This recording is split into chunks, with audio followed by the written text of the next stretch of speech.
As you may or may not know, I go by Multi-Monitor Mike, and I usually do a monthly vlog production for that internet fad.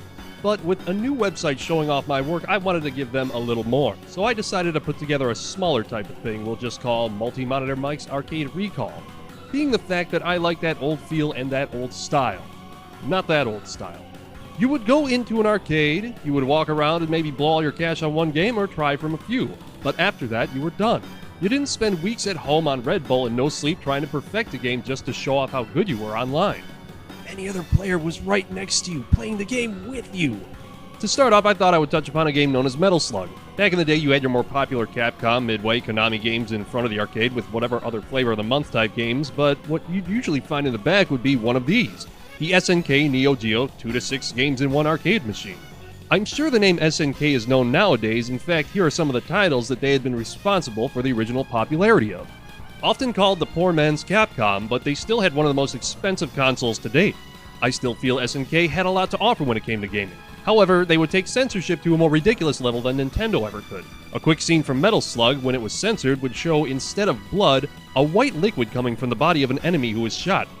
I feel as if they switched it from gore to porn indirectly with the excuse of censorship. One other notable thing about SNK games was the animation. Outside of video games, I have a really keen eye for art, almost any kind.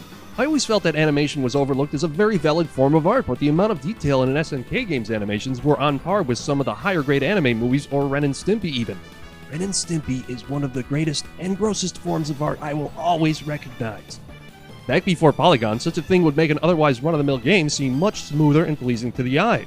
And it would catch your eye, and you had to appreciate it. Hitting the arcades in 1996 hard, Metal Slug was a very tough game. It would eat mountains of quarters out of your pockets. Hell, I could spend a few bucks on some boss battles alone, and since I was in public, I wouldn't make a scene. But as hard as it was, you would still want more. The game was constant action. The only break you would get was in between levels. There were different guns you could acquire, and just like the game Contra, one hit would kill you and you'd lose your upgraded gun. There were a few big differences, though, between Metal Slug and Contra.